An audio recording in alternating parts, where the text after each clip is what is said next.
성도 여러분들 평안하십니까? 날이 추워지고 있습니다. 하나님의 은혜가 여러분들의 건강을 지키시고 오늘도 출근길에 하루를 시작하는 이른 아침에 주께서 우리와 함께 하시기를 바라며 신명기 1장 26절로 33절의 말씀을 통해서 우리보다 앞서가시는 하나님이라는 제목으로 주님 말씀을 나누겠습니다. 하나님은 참으로 자비롭고 좋으신 하나님이십니다. 하나님은 저와 여러분에게 엄격하고 두려움을 주는 하나님이 아니라 사랑과 친절, 나아가 세심한 배려를 베푸시는 아버지 하나님이십니다. 그것을 어떻게 할 수 있습니까? 이스라엘 백성들을 이집트에서의 노예의 비참한 생활에서 하나님께서 구원하셨고 그들에게 주시고자 하는 가나안 땅을 예비하셨으며 광야를 지나 그 힘든 뜨거운 불볕과 추위 가운데서도 하나님은 친히 저들을 불기둥과 그리고 구름 기둥으로 인도하셨기 때문입니다. 그럼에도 불구하고 이스라엘 백성들은 하나님의 친절한 사랑과 배려를 불신하고 원망 가운데 살다가 결국 9세대 이스라엘 백성들은 하나님의 예비하신 땅 가나안 땅을 들어가지 못하고 하나님의 진노와 심판 가운데 광야에서 죽어갔습니다. 하나님은 우리를 뒷전에서 가고자 하는 방향으로 일방적으로 몰아가시는 엄격한 분이 아니라 친히 우리의 삶 가운데 우리의 인생의 여정에서 앞서서 인도하시는 하나님이라고 말씀을 하십니다. 그래서 요한복음 10장 4절에서도 우리 예수님은 그가 자기 양들을 내놓은 뒤에 그들 앞에 가면 양들이 그의 음성을 알므로 따라오되 그를 따라오되 라고 말씀합니다. 그러므로 우리 예수님 또한 선한 목자가 되셔서 양떼들 즉 우리의 앞서서 인도하시는 주님이라고 말씀을 하십니다. 오늘 본문 신명기 1장에서 하나님은 이스라엘 백성들의 앞에서 저들을 인도하며 가나안 땅으로 함께 동행하고 계심을 볼 수 있습니다. 오늘 우리가 사는 코로나19로 인하여 세계 역사에 유례 없던 전 세계의 역병인 이 대재앙 가운데 우리가 매우 어려운 시대를 보내고 있습니다. 본문을 통해서 우리는 하나님께서 어떻게 우리와 함께 하시며 어떤 모습으로 앞서서 우리를 인도하시는지 이 말씀을 통해 위로와 소망의 말씀이 되기를 바랍니다. 첫 번째로 하나님은 우리를 대신해서 원수들과 싸워주시는 하나님이시라고 30절에서 말씀하십니다. 너희보다 앞서가시는 주 너희 하나님께서 이집트에서 너희를 위하여 너희 눈앞에서 행하신 모든 것에 따라 친히 너희를 위하여 싸우시리라. 이스라엘이 가나안 땅을 정복하기까지 많은 싸움과 전쟁을 치루어야 했었습니다. 하지만 전능하신 하나님께서 이스라엘과 함께 하시는 한 어떤 민족도 어떤 나라도 이스라엘의 대적이 될 수가 없었습니다. 오늘 이 시대를 살아가는 우리에게 있어서 우리의 대적 원수는 사람이 아니며 어떤 특정한 민족이 아니라 우리의 대적 원수는 사탄과 악한 영들이라는 것을 인식해야 할 것입니다. 나아가 하나님의 교회와 주의 나라를 허물고 해치는 사탄에 의해 사용되어지고 있는 세상적인 시스템과 세력들 그리고 악한 영들이 곧 우리의 대적이라는 것입니다. 하나님은 오늘 이 시대에도 하나님의 나라를 해하고 있는 우리의 원수를 향해 대신 싸워주고 계심을 믿으시기 바랍니다. 그리고 더 감사한 것은 이 영적인 싸움에서 예수 그리스도는 이미 십자가에서 우리의 원수 즉 사탄을 물리치고 승리하셨습니다. 그러므로 궁극적으로 우리의 이 영적인 싸움에서 승리는 우리의 것이 될 것을 믿고 예수님이 오시는 그 재림의 때까지 믿음으로 살아가는 우리가 되어야 할 것입니다. 두 번째로 우리의 앞서서 인도하시는 하나님은 31절을 보면 우리 인생의 고단한 행로에서 우리가 지치고 힘들어할 때 우리를 안고 가시는 하나님이라고 말씀하십니다.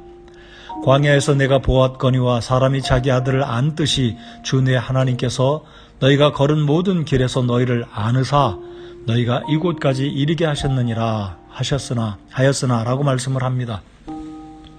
하나님은 이스라엘 백성들을 이집트의 종살이에서 구원하여 내셨을 때 내가 독수리 날개에 너희를 실어 내게로 데려온 것을 너희가 보았느니라 라고 말씀을 하십니다. 출애굽기 19장에 보시면 이 말씀이 기록되어 있는데 하나님은 이스라엘 백성의 하나님만이 아니라 오늘 구원받은 하나님의 성도들 한 사람 한 사람, 저와 여러분의 하나님이시며 교회의 머리 되신 예수 그리스도께서 우리의 인생의 행로 가운데 우리와 동행하시며 지키시는, 우리를 안고 가시는 하나님 되심을 믿고 확신하시기 바랍니다. 여러분, 모래 위에 발자국이라는 시가 있습니다. 이 시를 제가 한번 읽어보겠습니다. 어느 날 밤 꿈을 꾸었네. 주와 함께 바닷가를 거니는 꿈. 하늘을 가로질러 빛이 임한 그 바닷가 모래 위에 두 개의 발자국을 보았네. 하나는 내 것, 또 하나는 주님의 것. 거기서 내 인생에 지나온 장면들을 보았네. 마지막 내 발자국이 멈추어진 곳에서 내 삶에 지나온 길을 돌이켜 보았을 때 자주 내 삶의 길에 오직 하나의 발자국만 보았네. 그때는 내 인생이 가장 비참하고 슬픈 계절이었지. 나는 의아해서 주님께 물었네. 주님, 제가 당신을 따르기로 했을 때 저와 항상 함께 있겠다고 약속하셨지요. 그러나 보십시오. 제가 주님을 가장 필요로 했을 때 그때 거기에는 오직 하나의 발자국만 있었습니다. 주님은 저를 떠나셨던 건가요? 그러자 주님께서 말씀하시기를, 나의 귀하고 소중한 이여, 나는 너를 사랑했고 너를 결코 떠난 적이 없었단다.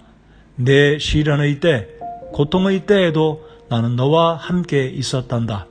내가 본 오직 그 하나의 발자국, 그것은 내 발자국이니라. 그때 내가 너를 등에 업고 걸었단다. Footprints in the Sand라는 유명한 시입니다.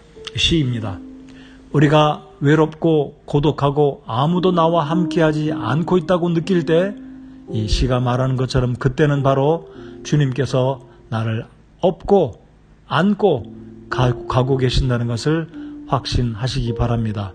그러므로 힘들고 어려울 때, 낙심이 될 때, 세상 끝날까지 우리와 함께 하시는 주님, 나를 안고 계시는 주님을 신뢰하면서 주님께 모든 염려와 근심을 맡겨드리고, 우리의 인생이 외롭고 힘이 들며 미래를 생각하면 막막할 때도 앞서가시면서 우리를 친히 인도하시며 나아갈 방향을 보여주시는 자비하신 하나님을 신뢰하시기 바랍니다. 세 번째로, 우리의 인생에 앞서서 가시는 하나님은 어떤 하나님이십니까? 33절을 보면 우리 하나님은 불과 구름으로 인생의 방향을 보여주시는 하나님이시라고 말씀을 하십니다. 33절을 보면 그분은 길에서 너희보다 앞서가시며 너희를 위해 너희의 장막을 칠 곳을 찾으시고 밤에는 불로 낮에는 구름으로 너희가 가야 할 길을 보여주신 분이시니라 라고 말씀을 하십니다. 광야 여행에 있어서 낮에 불볕더위와 일몰 후에 찾아오는 추위는 상상을 초월하는 매우 위험한 요소들입니다. 하나님은 세밀하게 이스라엘 백성들의 필요를 채우셨을 뿐만 아니라 앞서가시면서 나아갈 방향을 제시하며 예비하시며 인도하십니다. 여러분, 사막에서 방향을 잃어버린다는 것은 죽음과도 다를 바가 없습니다. 하지만 주님은 저들 앞서 인도하시며 구름으로 불기둥으로 저들을 보여주시고 따뜻하게 하시고 더위를 식혀주시는, 그리고 동행하시는, 사랑의 배려를 베푸시기를 아낌없이 하시는 자비로우신 우리 하나님이십니다. 그래서 잠언 3장 5절 6절에 내 마음을 다하여 주를 신뢰하고 내 자신의 명철을 의지하지 말지어다. 내 모든 길에서 그분을 인정하라. 그리하면 그분께서 내 행로들을 지도하시리라 말씀하십니다. 이 좋으신 하나님의 동행하심과 지키심 그리고 인도하심이 오늘 하루도 저와 여러분과 함께함을 믿고 확신하시기 바랍니다. 그래서 이 말씀을 가슴에 새기고 나의 삶에 앞서가시는 하나님, 나를 안고 가시는 하나님, 불과 구름 기둥으로 나를 지키시고 보호하시는 그 자비하신 하나님이 나의 목자 되심을 믿고 이 하루를 시작하시기 바랍니다.